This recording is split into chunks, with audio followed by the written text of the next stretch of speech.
Hello, my friends, and welcome back yet again for another library tour of 2023. This is where I'm going through my books, 10 at a time, and showing them to you, reading the backs of them in most cases, to not only give you an idea of whether or not you're interested in the book, but to help me determine whether or not I'm still interested in the book. Or in the case of many of these, they came in random lots, where I might have gotten 20 books, and 2 or 3 might have called to me. And they were so cheap that it's worth getting 17 books for free because I want those couple. So there's a lot of books I haven't ever really evaluated and have just tossed on my shelf. And so I've been going through, I've successfully pruned probably 30, 40 books along the way so far already out of, this is tour number 19, so out of 180 so far. That's a pretty good pruning. And so we're going to just keep marching right through. We are in the middle of the H's with Huff, and we will be stopping in Jones. So we're going to make some good progress today. So we will start here with Child of the Grove by Tanya Huff. So I'm not sure if this is part of a series or not, but we'll go ahead and read it. In the age of gods, dwarfs, centaurs, and the other elder races roamed the lands freely, and the race of mortals was created as a mere plaything for Lord Death. In the age of wizards, the very earth was tortured by the power games of these immortal children of the gods. Till wizardry went one spell too far, the dragons flew to bring the wizards and the world down in flames. In the age of mortals, the elder races have withdrawn almost completely from the world of humans, and gone, too, are the dreadful wizards. Or so the people of Ardhan believe, for unbeknownst to them, there is one wizard who still survives, a master of evil bent upon claiming lordship over the entire world. No mere mortal can hope to stand against his diabolical sorcery, and so the elders have chosen to intervene one final time. Their gift to Ardhan is Crystal, the child of the grove, daughter of power, and the last born wizard who will ever walk the world. And thus the battle lines are drawn, and the final war between both mortal armies and immortal wizards is about to begin. Okay, so sounds like a pretty darn good fantasy. Definitely feel some inspirations from Tolkien here, and that's not a bad thing. So, we'll give that one a pass. This will stay. We also have The Last Wizard by Tanya Huff. And this is the spellbinding sequel to Child of the Grove. So I will not be reading the back of it. But if I enjoy the first one, I can roll right into the second one. And neither of these are that thick, which is good for fantasy because they tend to get really thick really fast. So next we go to Edward R. Hughes with The Long Mind. M-Y-N-D, because we've gotta. He was a charming bastard. Not long ago, back in the 1980s, the world had not yet heard of charming. But then came a strange and godlike mutation that affected one child in a million. That child would grow up to be a charmer.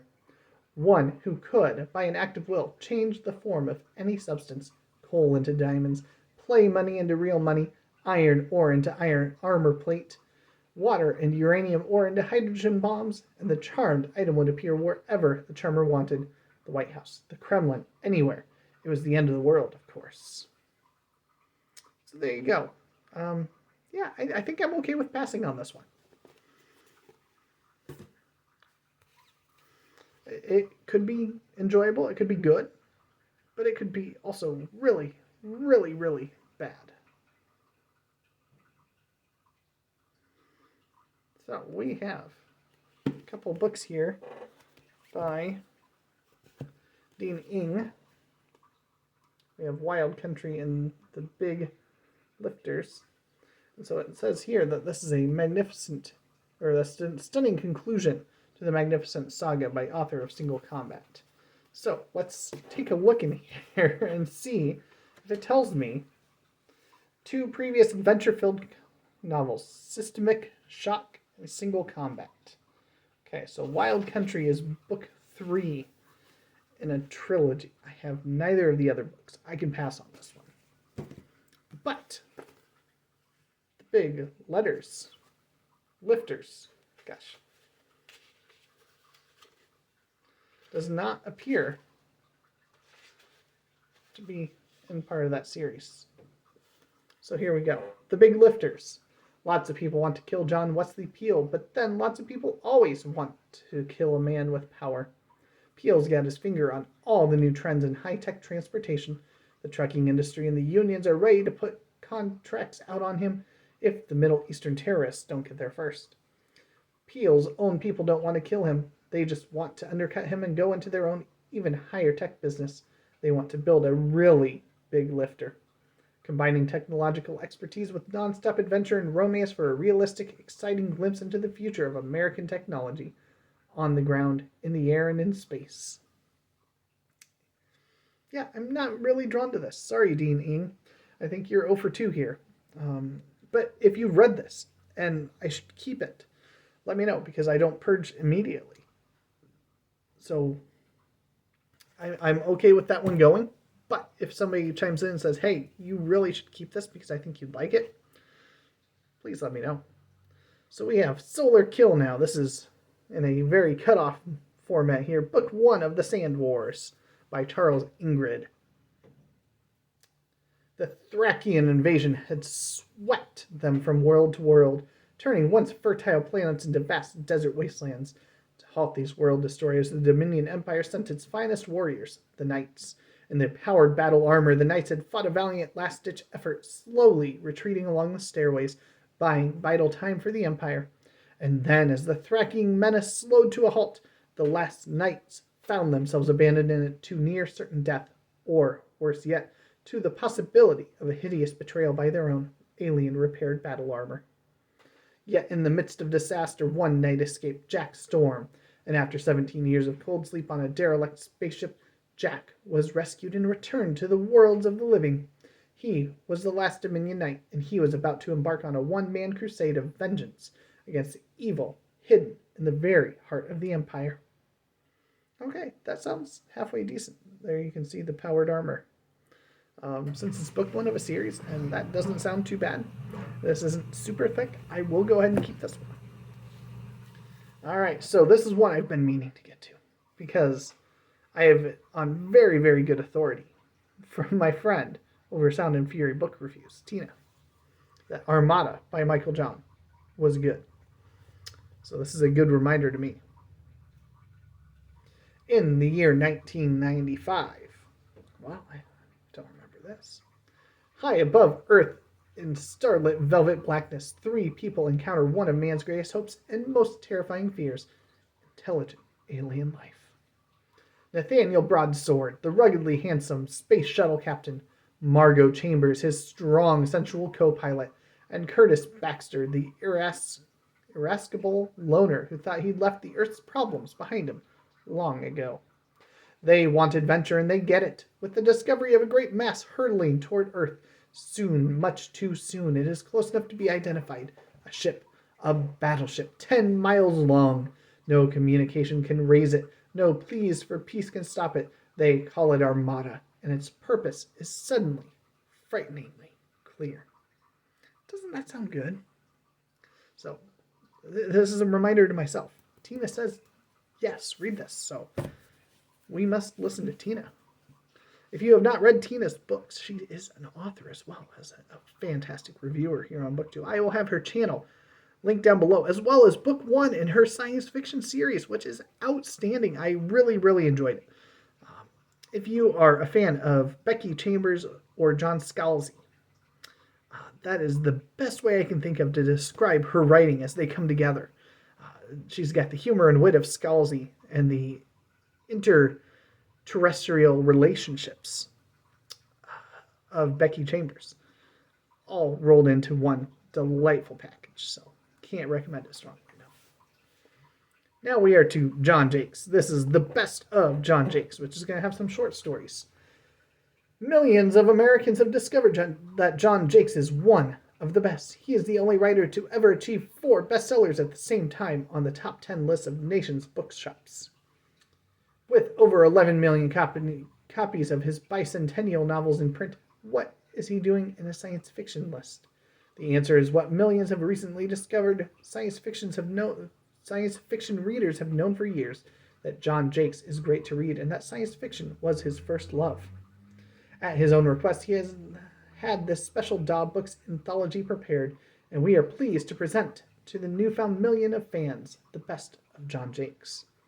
Here will be found the novelettes and short stories that prove Jakes' outstanding talent in his favorite field. No reader of his novels will want to miss this very special John Jakes treasure box. I'm sure I've read one or two of his short stories along the way in dabbling around through anthologies. So let's see what we have for our table of contents. This is a relatively short table of contents for a book that is, well, it feels thicker than it is. It's 252 pages long. It's a very thick 252. So we have Machine from On Wheels, Political Machine, The Sellers of the Dream, The Highest Form of Life, One Race Show, Love is a Punch in the Nose. There's no vinism like chauvinism. Recidivism Preferred, Here is Thy Sting, and then a John Jakes bibliography. So there we go. That's actually a lot shorter on content than I thought. We'll have to give that one a shot. Best ofs are a really good way to get to know science fiction writers. So now we have Mind Hopper by James B. Johnson. I have a feeling I know where this is going to go. But let's see if this cover matches up with what's on the back. The Mind Master. Manuel was a small boy gifted with mental powers that might just be the next step in human evolution. And now, Special Security, the secret arm of the government of what had once been the United States of America, wanted Manny and the secrets his brain contained. Yet Manny had allies of his own. His mother, Maria, a computer wizard able to crack top security codes. Silas Swallow, a billionaire determined to beat the government and allow everyone else in the human race to find a faster-than-light drive to carry humanity to the stars. And then there was Manny's greatest champion, Pembroke Wyndham, Windy to his friends, a man with a secret as unique as Manny's own, a fighter who would give anything, even his own life, for Manny. Time was running out fast for Manny, Windy, and the rest. Could Windy manage to keep Manny safe long enough for the boy to master the power which could set them all free? Yeah, I think I'm pretty safe with saying I will go ahead and pass on this one. But like any of the others, so the Long Mind, the Big Lifters, this, if you've read it and think that it's one I would enjoy and should keep around, please let me know. But otherwise, this is going away. I'm happy to prune down the collection. I am actively trying to prune down the collection. All right, so here is a Garbogist cover of Garbogist covers right there. The Alien by Raymond F Jones. What a great way to end this one. Classic of science fiction. Restoration of life. There lived on Mars 500,000 years ago a race so intelligent, so superior to ours that they knew the secret of everlasting life. They chose instead to have one man come back to life exactly 500,000 years after his death. The effect of his reappearance in the galaxy world was enough to set the planet against planet, ideology against ideology, man against man, and life against death. This controversial and startling book is regarded as a classic achievement of science fiction. Well, if it's regarded as a classic achievement, I probably should hang on to it, because this is not a very big one. This is 157 pages long. So, yeah, not very big. Sorry, Mr. Alien. Not very big. But we'll give it a shot. Who knows? I might enjoy that one. But likewise, if you have read that one and you're like, don't waste your time, please let me know, because I'd be okay with passing on it too. I don't know how soon it's going to jump to the top, but eventually I'd be okay if it did. So there you go. We have 10 books. We were able to prune 4 of them, which makes up for the last couple of tours where I didn't have any that were on its way out. So I feel good about that, because I like trimming down my collection a little bit here, because it's going to feel a little better cultivated as a result. I will be back later this weekend with a weekend read update, weekly reads, something like that, because that's well overdue. And I want to get to that because I didn't do one last week. So I will catch you later.